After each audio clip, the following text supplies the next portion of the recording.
நம்ம Kakashi சென்சை Naruto எலிச்சாச்ச book படிக்கப்பான்றது எல்லாருக்கும் தெரியும். இந்த புக்கில் எழுதுனவர் நம்ம ஜிராயான்றது எல்லாருக்குமே தெரியும்.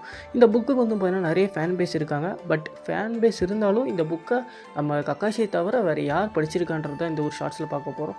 நம்பர் 4 வந்து பார்த்தீங்கன்னா நம்ம எபிசோ சென்சை தான் இருக்கார். இவர் வந்து பார்த்தீங்கன்னா ஒரு நல்லவராக போர்ட்ரேட் பண்ணியிருப்பாங்க. பட் ஒரு எபிசோடில் வந்து பார்த்தீங்கன்னா நம்ம கோனாமர் அது எல்லாத்தையுமே வந்து பார்த்தீங்கன்னா உடச்சி விட்டுருப்பான். அண்ட் நம்பர் 3ல் இருக்கிறது வந்து நம்ம ஹினாட்டா தான். ஸோ நம்ம ஹினாட்டா வந்து இந்த புக்கை வந்து டேரெக்டாக படிச்சிருக்க மாட்டா. நம்ம பொருட்டை வந்து பார்த்தீங்கன்னா கக்காஷி வந்து இந்த புக்கை படிக்கிறத பார்த்துட்டு அவனுக்கு வந்து பார்த்தீங்கன்னா இன்ட்ரெஸ்ட் வந்துருக்கும். ஸோ அவனும் அந்த புக்கை தேடி கண்டுபிடிச்சி வீட்டில் படிக்கலான்னு பார்க்கும்போது நம்ம ஹினாட்டா அதை பார்த்துட்டு சில பேஜஸ்லாம் வந்து பார்த்தீங்கன்னா அவளும் படிச்சிருப்பா. அண்ட் நம்பர் 2ல் இருக்கிறது நம்ம சாசுகே தான். சாசுகே இந்த புக்கை வந்து பார்த்தீங்கன்னா படிச்சிருக்க மாட்டான். பட் நம்ம கக்காஷி வந்து இந்த புக்ஸில் இருக்கிற சில லைஃபுக்கு தேவையான பாயிண்ட்ஸ் வந்து பார்த்தீங்கன்னா நம்ம சாசுகே கிட்ட வந்து பார்த்தீங்கன்னா சொல்லியிருப்பார். அண்ட் நம்பர் 1ல் நம்ம தலைவன் நருட்டோ தாங்க. நம்ம தலைவன் வந்து பார்த்தீங்கன்னா இந்த புக்கை ஃபுல்லாக படிச்சிருக்க மாட்டான். இவனும் சில புக்ஸ்லாம் படிச்சிருப்பான். இந்த புக்கை படித்து போய் அவனுக்கு போர் அடிச்சிருக்கும். அதனால் மிச்ச புக்கு வந்து பார்த்தீங்கன்னா படிச்சிருக்க மாட்டான்.